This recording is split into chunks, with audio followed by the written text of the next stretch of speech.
Artificial intelligence বা কৃত্রিম বুদ্ধিমত্তা এই শব্দটা এখন আমাদের সবারই খুব পরিচিত। কিন্তু এর শুরুটা হয়েছিল কিভাবে? চলুন আজ কৃত্রিম বুদ্ধিমত্তার এই অবিশ্বাস্য যাত্রার গভীরে যাওয়া যাক। দেখব কিভাবে একটা সাধারণ প্রশ্ন থেকে এমন এক প্রযুক্তির জন্ম হলো যা আজ আমাদের পুরো বিশ্বটাকেই বদলে দিচ্ছে। আসলে সবকিছু শুরু হয়েছিল কিন্তু বেশ সহজ একটা প্রশ্ন দিয়ে। মানুষ তো ভাবতেই পারে, তাই না? কিন্তু একটা মেশিন, সেও কি পারে মানুষের মতো করে ভাবতে? এই প্রশ্নটাই প্রথম তুলেছিলেন জিনিয়াস গণিতবিদ অ্যালেন টুরিং। আর সত্যি বলতে এই একটা প্রশ্নই কিন্তু পুরো কৃত্রিম বুদ্ধিমত্তার জগতের ভিত্তি তৈরি করে দিয়েছিল। তো ১৯৫০-এর দশকে এই আইডিয়াটা একটা আনুষ্ঠানিক রূপ পায়। টুরিংয়ের সেই যুগান্তকারী পেপারের পর ১৯৫৬ সালে একটা দারুণ কনফারেন্স হলো, যেখানে বিজ্ঞানীরা একসঙ্গে বসে এই নতুন ফিল্ডটার একটা নাম দিলেন, আর্টিফিশিয়াল ইন্টেলিজেন্স। আর এভাবেই কিন্তু একটা নতুন যুগের শুরু হলো। আইডিয়া তো এলো, কিন্তু বাস্তবে এটাকে কিভাবে কাজে লাগানো হবে? ৬০-৭০-এর দশকে বিজ্ঞানীরা প্রথমবার কিছু পরীক্ষা নিরীক্ষা শুরু করলেন, যা আমাদের দেখিয়েছিল যে মেশিনের চিন্তাশক্তি সম্ভাবনা আসলে কতটা বিশাল হতে পারে। একবার ভাবুন তো, সেই সময়ে এলাইজা নামের একটা চ্যাটবট মানুষের সাথে সাধারণ কথাবার্তা বলতে পারত।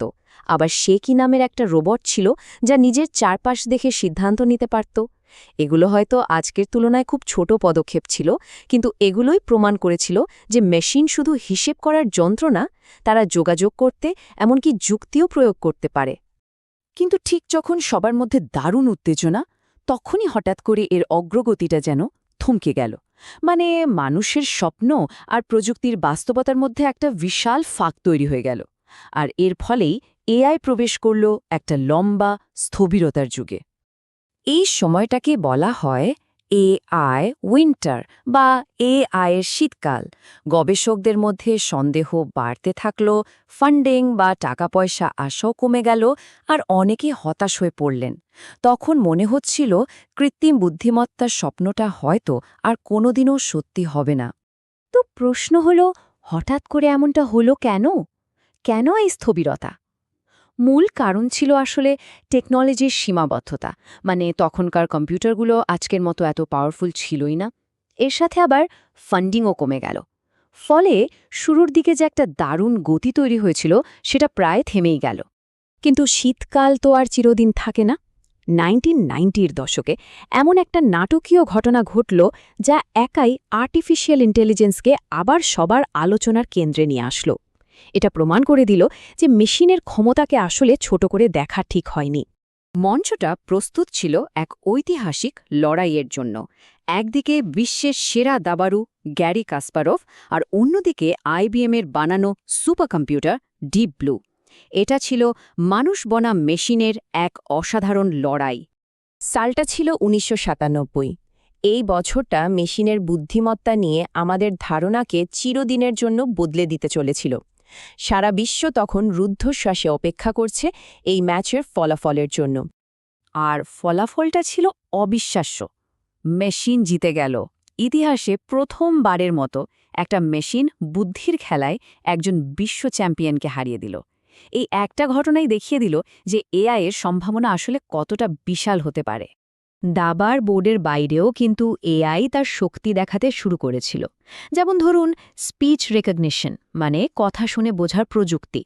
এটা এতটাই উন্নত হয়ে গিয়েছিল যে মানুষ কম্পিউটারের সাথে কথা বলেই অনেক কাজ করে ফেলতে পারছিল। বোঝা যাচ্ছিল এআই শুধু খেলার জন্য নয়, বাস্তব জীবনেও এর অনেক বড় ভূমিকা আছে। চলুন এবার চলে যাই ২০১০-এর দশকে। এই দশকেই কিন্তু কৃত্রিম বুদ্ধিমত্তার ল্যাব থেকে বেরিয়ে এসে আমাদের প্রতিদিনের জীবনের একটা অংশ হয়ে ওঠে। বলা যায় এটাই ছিল সত্যিকারের বিপ্লবের শুরু। এই বিপ্লবের পেছনে যে মূল শক্তিটা কাজ করেছে, তার নাম হল ডিপ লার্নিং। এটা অনেকটা আমাদের মস্তিষ্কের মতোই কাজ করে।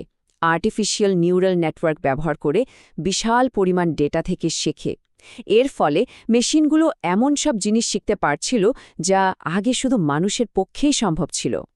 এই প্রযুক্তির শক্তি বিশ্ব আবার দেখল ২০১৬ সালে। গুগলের অ্যালফাগো যখন বিশ্বের সেরা গো প্লেয়ারকে হারিয়ে দিল। এই ঘটনাটা আধুনিক এআই এর দরজা একদম খুলে দিল। আর এর ফলেই আজ আমরা এমন মেশিন দেখতে পাচ্ছি যা ছবি, কথা, এমনকি ভাষাও বুঝতে পারে।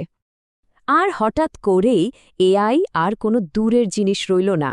আমাদের ফোনের সিরি, অ্যালেক্সা আর গুগল অ্যাসিস্ট্যান্টের মাধ্যমে এটা আমাদের পকেটে আর ঘরে ঢুকে পড়ল, হয়ে উঠল আমাদের দৈনন্দিন জীবনের এক পরিচিত সঙ্গী।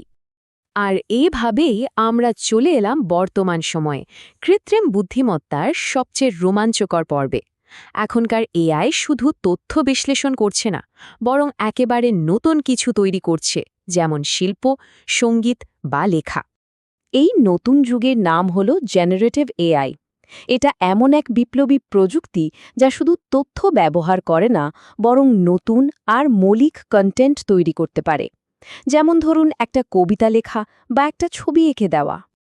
আজ চ্যাটজিপিটি, ড্যালি আর মিডজার্নির মতো নামগুলো সবার কাছেই পরিচিত। এই টুলগুলো আমাদের বলে দেওয়ার নির্দেশে অসাধারণ সব সৃজনশীল আর জটিল জিনিস তৈরি করে ফেলতে পারে, যা কয়েক বছর আগেও ছিল কল্পনার বাইরে। কিন্তু এখানেই শেষ না, এই ফিল্ডটা এখনই পরের ধাপের দিকে এগোচ্ছে, যার নাম এজেন্টিক এআই। মানে এমন সিস্টেম যা কোনো একটা লক্ষ্য ঠিক করে দিলে সেটা পূরণের জন্য নিজে নিজেই পরিকল্পনা করে কাজ করতে পারে। তাহলে এই পুরো যাত্রা থেকে আমরা কি বুঝলাম? আমরা দেখলাম যে কৃত্রিম বুদ্ধিমত্তা এখন আর শুধু একটা থিওরি বা ধারণা নয়, এটা এমন এক শক্তিশালী প্রযুক্তিতে পরিণত হয়েছে যা আমাদের চারপাশের সব কিছু বদলে দেওয়ার ক্ষমতা রাখে। এটা এখন ভবিষ্যতের চালিকা শক্তি হয়ে উঠেছে, যা আমাদের চাকরি থেকে শুরু করে শিক্ষা সবকিছুকেই নতুনভাবে সাজাচ্ছে।